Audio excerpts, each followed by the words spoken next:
आई मासी कहना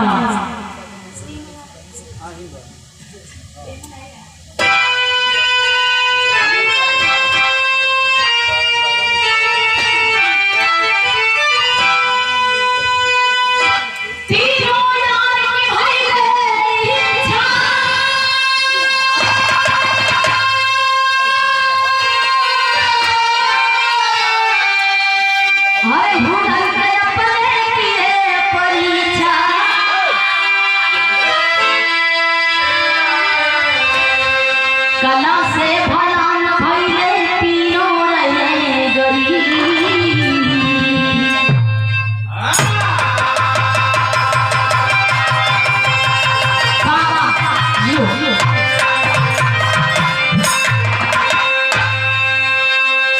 तीनों यार की भइले इच्छा हुनर ने अपने किए परीक्षा कला से भला न भइले तीनों रहे गरीब। मतलब छोटा सी गांव था और छोटा सी परिवार था। छोटा सी परिवार में अपनी कमा धमा की रोजी रोटी चलाते थे। मतलब 3 दोस्त थे, 3 दोस्त 3 जात के। बढ़ई सोनाम दर्जी, बढ़ई सोनाम दर्जी तीनों में अपना पार कला थी। अपने कला से मतलब कि अपने हाथों से केहू भी का रूप पशु हो, पक्षी हो, जानवर हो, कोई भी चीज होता भगवान की मूर्त हो सब बना के खड़ा कर देते थे। लेकिन भैया कमाने की हालात ऐसी आ गई कि जो भी कमाते थे घर को चलाते थे। 2 दिन कमाए 3 दिन बैठ के खान को पैसा जलाया।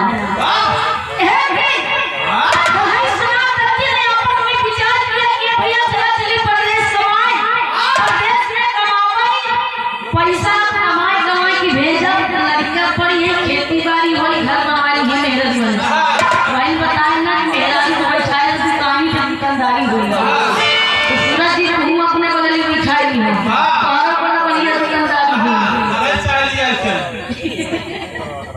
एक समझ लिया ए भैया परदेश जाने के लिए तैयार हो गए।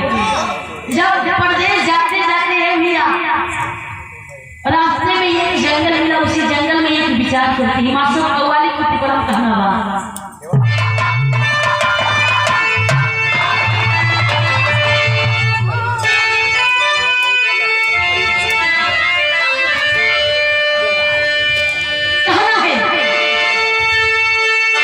सब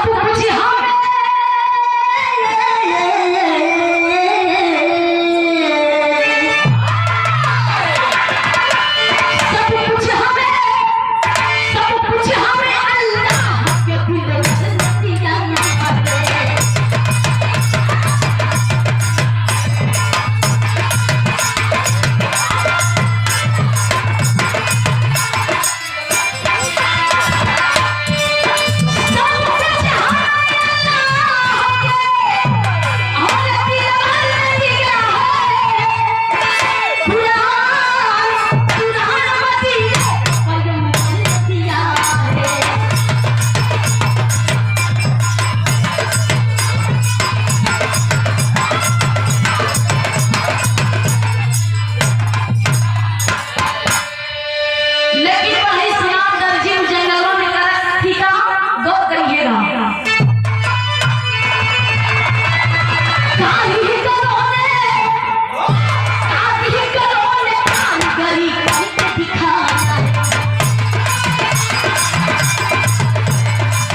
जंगल में जब पहुंच गए बड़ी सनातन जी तो मुड़े पे हाथ धर के सोचे लगे ये बड़े भैया सुना तो है ये भैया कि अपना जिंदगी बड़ा नर्क हुआ।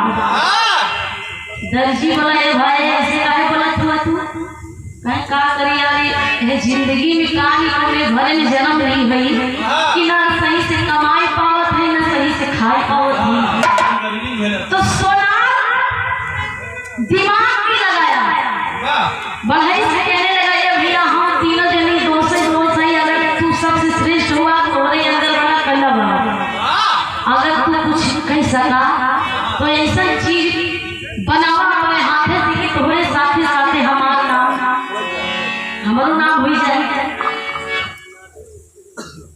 और यहाँ बड़े भैया घर मालिका नाते मिस्त्री ऐसे एक में देखिए सम्मान करते मालिक को या तो परिवार हमेशा खुशहाल है।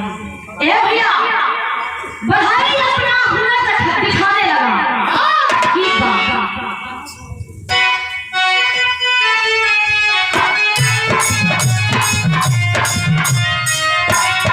ए भैया सावन की महीना चलत रहे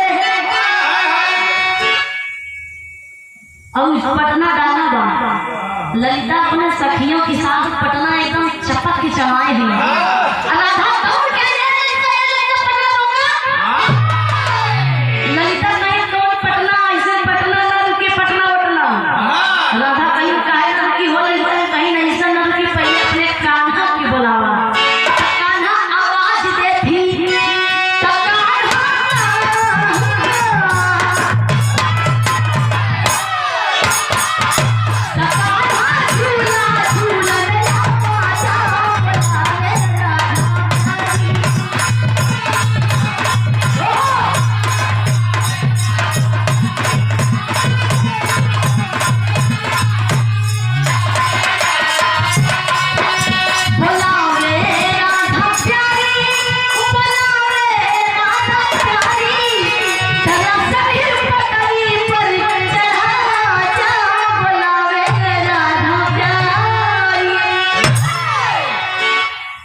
बढ़ई अपना कमाल दिखाने लगा जाकर जंगल में सागवान की लकड़ी काट के लेके आता है बसरा से बढ़िया से छीलता है और लकड़ी का बनावट हो कैसे मतलब कहना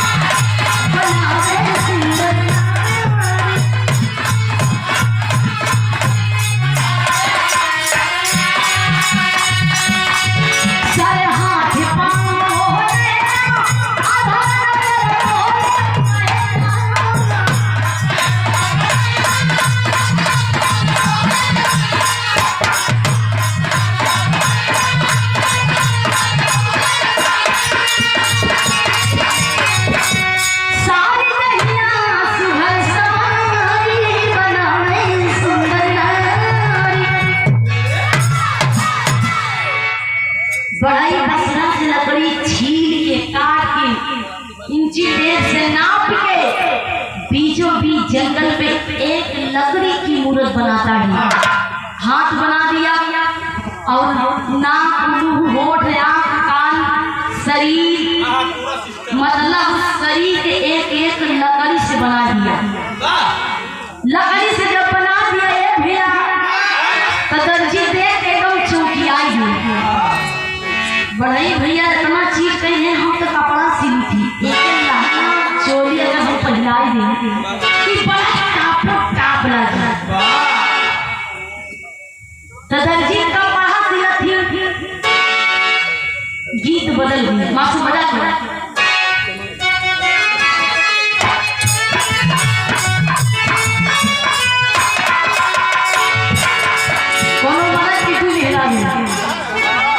कोनो मरद की तू मेरा मतलब जवन बड़की सिंगार करे वो छोटकी सिंगार करे मतलब जवन बड़की लपड़ झपड़ में रहा छोटकी लपड़ झपड़ मरद बेचारा कमासू कमा के आवे एक दिन पाले काय के देखे लोटा दोनों पानी पूछ नहीं हमारा कलेजा हरियर तो दुल्ही दोनों बेचारी पानी का कुछ ही नहीं पकड़ के मन से भूख लटक गई।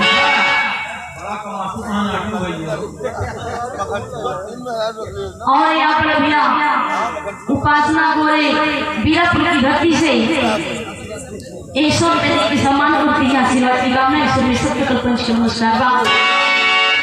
दुल्ही में हाथ ही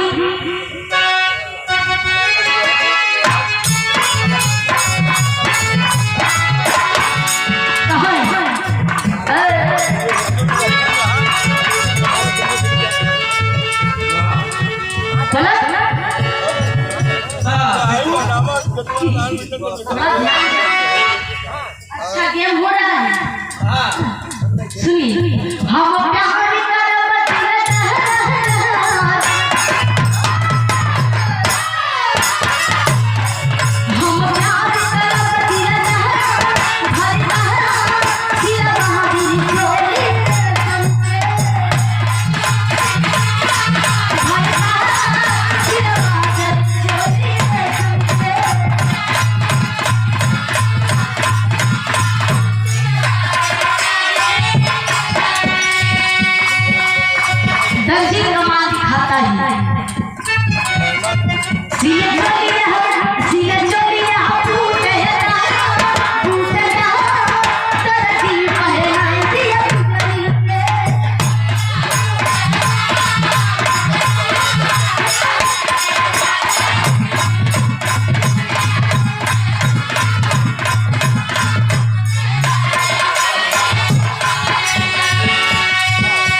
दर्जी कपड़ा पहना दिया, सोनार गहना गिट्टी जो बना रहे एकदम हार कान बाली मांग टीका पाँव में। और यहाँ पर भैया लल्लू मिस्त्री के की घरवाली 51 रुपए देकर सम्मान करते हैं आशीर्वाद की अपने परमेश्वर भैया मिलने की प्रणाम। जब पूरा श्रृंगार कर ली फुलवरी की पूरा बड़ा देखने एकदम ओकरे आगे इंद्रदेव मेहरारू भी आ जाती है। परी परी भी क्या चीज है? कहा गया दुनिया में 4 चीज मुश्किल बा। चीटी को लिपस्टिक लगाना, चीटी को लिपस्टिक लगाना, हाथी को गोद में बिठा, मच्छर कपड़ा पहनाना और मोदी भक्त को समझाना। ये 4 चीज बड़ी मुश्किल बात। एक भैया आप लोग विराम में रोकना ज्यादा समय मत लीजिए। उसके बाद जब वो जंगल के बीचों बीच में सच समझ के खड़ी हो गई तो बड़ी सुनार दर्जी कहा ये भैया जब निश्चित से तनी सुंदर लागत बा तो चला चली 4 कदम दूरी से देखी कितना सुंदर लागत बा सुंदरी। तो 4 कदम चला गए 10 कदम दूरी पे बैठ बैठे। हाँ भैया बड़ा सुंदर बहुत सुंदर लागत बा। कैसे बनाया भैया कैसे बनाए? तब ले बीचों में घटना घट गई। घटना क्या घटी कि बगल वाले गांव में एक पंडित महाराज पूजा पाठ सुनाई के अपन जो दान दक्षिणा पा रहे हैं कटोरी लटकाए के चलावत ही बीचों बीच जंगल में रास्ता पकड़ के जहाँ मूर्त खड़ी थी लकड़ी वाली। अब लकड़ी की मूर्त देखी मान देखा बाबा की नियत खराब हुई, मतलब माथा चकरा के बड़ी सुंदर ऐसी सुंदर मेहरारू मैंने कभी जिंदगी में देखा नहीं। मतलब याद आएगा कि हमका भगवान भोलेनाथ जो वरदान दे रहे हैं कि जान तो का आज 6वें महीना में जो रास्ते में तो का लड़की मिली। भगवान भोलेनाथ पंडित महाराज का वरदान दे रहे हैं कि जान तो के 6वें महीना में जो रास्ते में तो का औरत मिली उसी के साथ में हमारी शादी हो जाएगी। पंडित महाराज सोचे कि है रास्ता मिली भाई हर काम बन गया जोड़ी लगी दी जाए। अब आए एकदम लूगा उगा बटोरे के नदी बोला रहा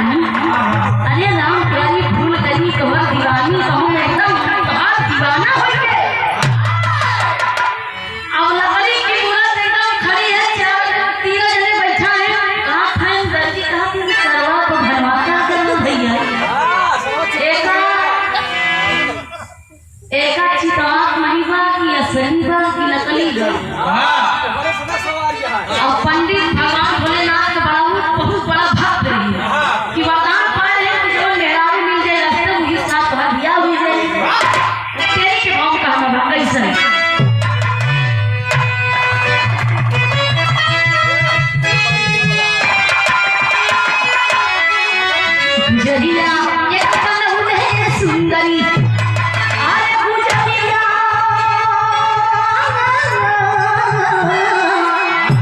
ओ गुजरिया एक बनौले सुंदरी भाई समाधर जी कैले कारी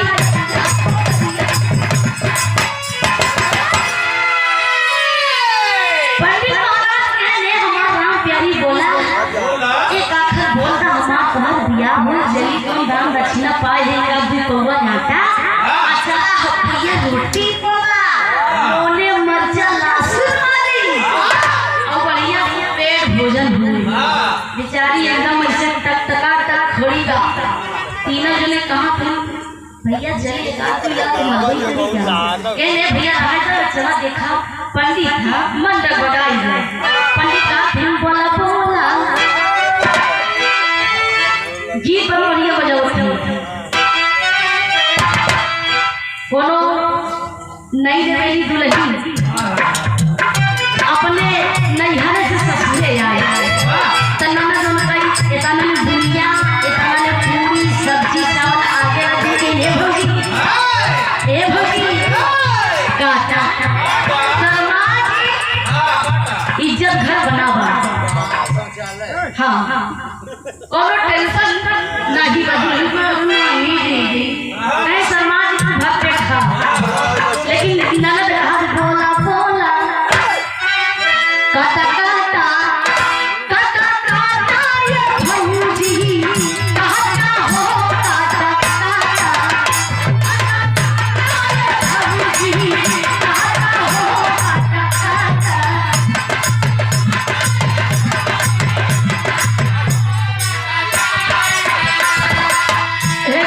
स्वर्गीय दादा राम कैलाश एकदम मुस्कुरा दे रहे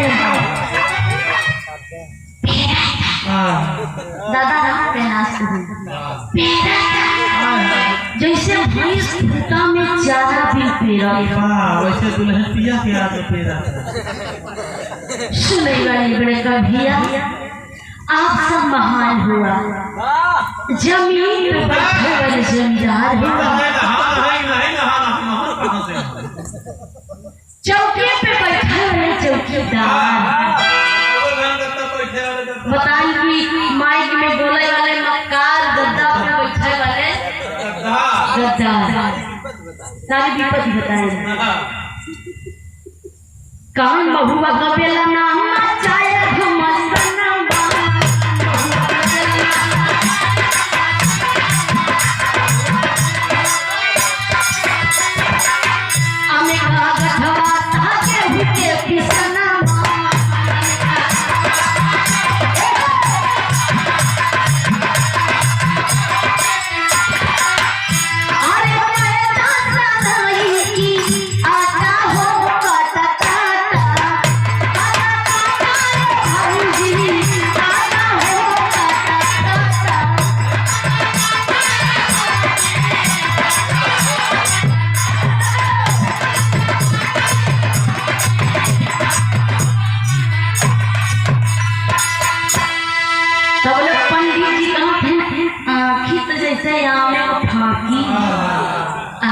राम प्यारी बोल तू रानी कहूँ बोला बोला 3-4 दिन पंडित महाराज बोला के मां रानी बोल दे तो हर कोकिला आवाज सुने भी नहीं करेजा तब भाग बोल तो नहीं बोला बोला बोला बोला गुजरिया बोला हो बोला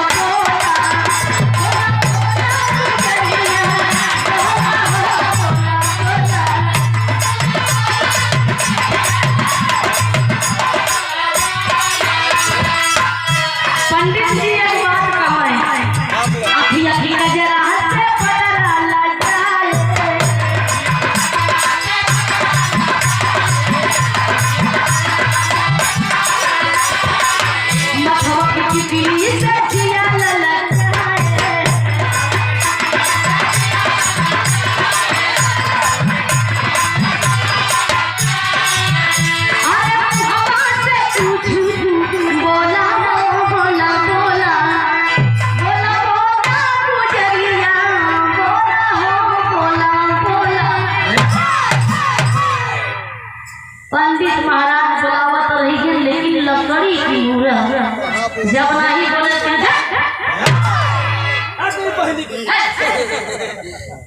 पंडित जी कहा था इतना हम प्यार से हमार नानी हमार पोपो हम बुलावत हैं, लेकिन इतना अपने सुंदरता में घमंड दिखावत हैं कि इनके जैसे हमका मेरा हो ना मिली।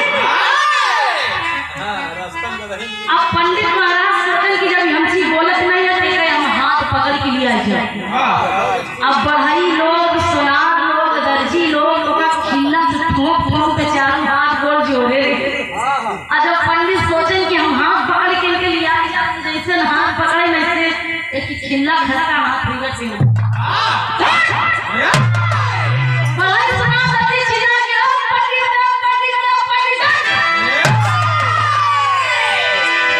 दर्जी का पंडित अरे अरे अरे एक कबाब में हड्डी कौन आ गया? कहे तू जरूरत नहीं होगा, ये लकड़ी की मूरत है, तू का सोचत है कि असली बा? बड़े कहने लगा ये हमने बनाया है। जो तुम सोच रहे हो ऐसी कोई बात नहीं है, अपने हाथों से हम लोगों ने बनाया है, ये लकड़ी की मूरत है। पंडित जी का हम कैसे मान लें? दर्जी का कहीं इतना देर से फेंक दिया है, एक आवाज सुनने है, कहीं आवाज एक सुनने तो नहीं, लेकिन शर्मात यह बेचारी ही बोली, वो अकेले हंसी बोली। सुना कहीं नहीं तो आप भलाई है, और चला जा नहीं सारा भूत उतार दे मेरा का, सारा भूत उतार दे, एकदम चकनाचूर हो जाए। गीत नहीं मर सकता ना।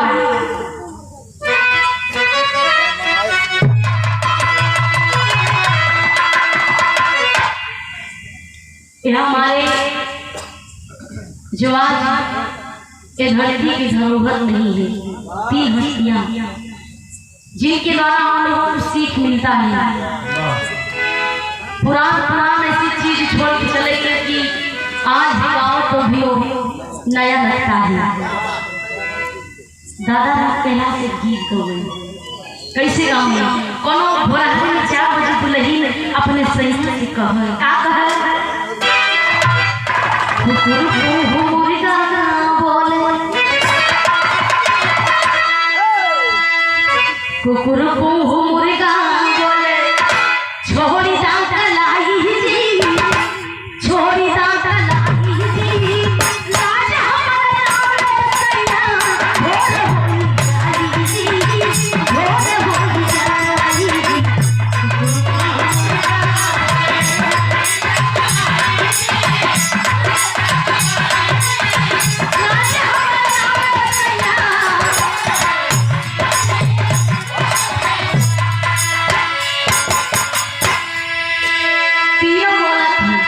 तीनों मीता बोलैया रे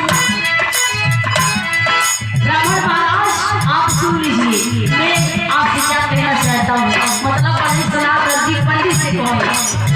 तीनों मीता बोलैया रे इही माँ भलाई जी इही माँ भलाई जी छोड़ के गुजरिया पंडित जान जा पराई जी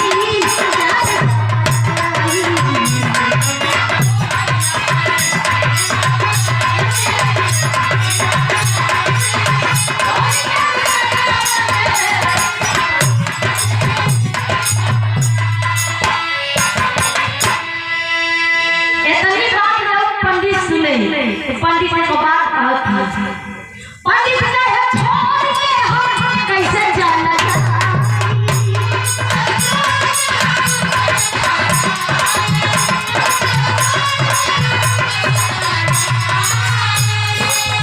बोले बाबा की हलन हमके दुल्हन लाई बोले बाबा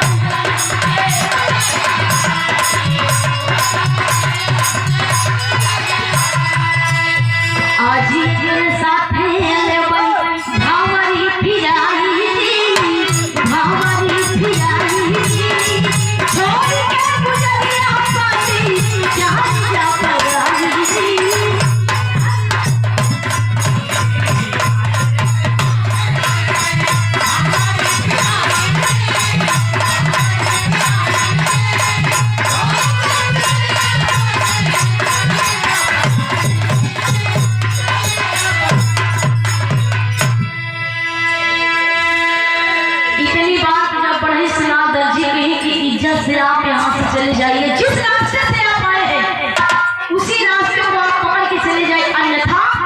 हमसे बुरा कोई नहीं होगा।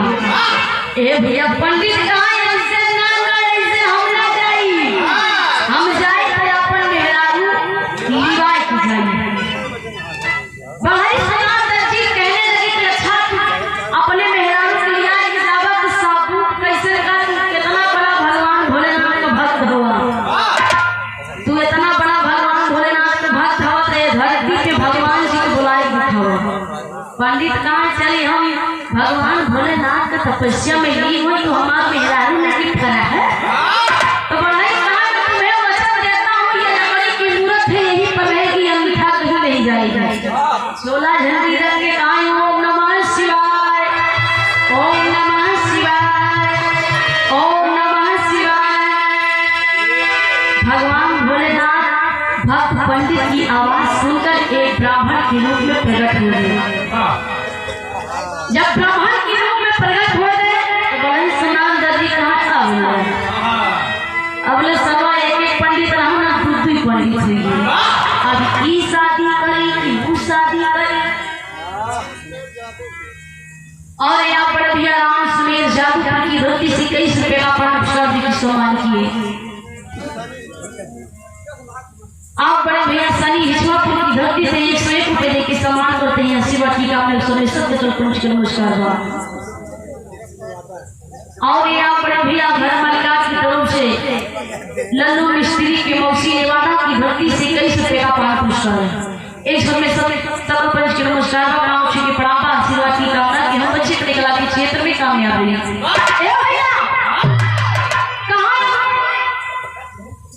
और यहाँ पर भैया घर मालिका नाते मिस्त्री जो कि शुरू से लेकर अंत तक अभी तक और करते रहेंगे, हर कलाकारों का सम्मान करते हैं। और 101 रुपए का प्राण पुरस्कार जी की सम्मान के 120 भैया लोगों के प्रणाम बड़ा ऊपर ही सलाम रजी कहाँ सर्वाव एक पंडित ने बियाह नहीं किया। काहे ना ऐसे भगवान भोले नहीं भोलेनाथ नहीं रहे हैं। पंडित से कहा कि भगवान भोलेनाथ की जटा में गंगा जी रहती है, माथे पे चंद्रमा, हाथ में त्रिशूल, गले में सांप डमरू लिए रहते हैं। उनकी सावली सूरत सब याद है, मैं भी जानता हूँ, मैंने फोटो में देखा हूँ।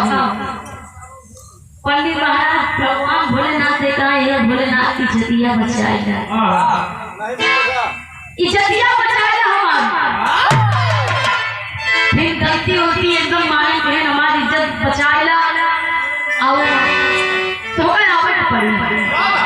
भगवान भोलेनाथ ब्राह्मण से अपने असली रूप में आए और बड़ी सना दर्जी देखा पड़े। चलो प्रभु जी धन्यवाद, भगवान जी मैं आपके दर्शन करके धन्य हो गया। मैंने जिंदगी में कभी सोचा नहीं था कि स्वयं साक्षात भगवान भोलेनाथ के दर्शन करने को मिलेगा। पंडित महाराज से भगवान जी पूछे कि भक्त पंडित किस लिए बुलाया गया, तो पंडित जी कहें यदि भगवान जी बगलिया देखा था, तो भगवान जी से कहें कि बगलिया कौन बगलिया देखा। भगवान भोलेनाथ की जब निगाहें उस लकड़ी की मूर्त पर पड़ती है चकित हो गए कि बाप इसे कौन बनाया, कौन बनाया, अपने मन में सोचने लगे। और भक्त पंडित से कहने लगे तुम क्या चाहते हो। पंडित कहा है भगवान जी आप वरदान देंगे कि रास्ते में जो मेहरारू की उम्र ब्याह भी जाए, ब्याह कराए जाए। खबर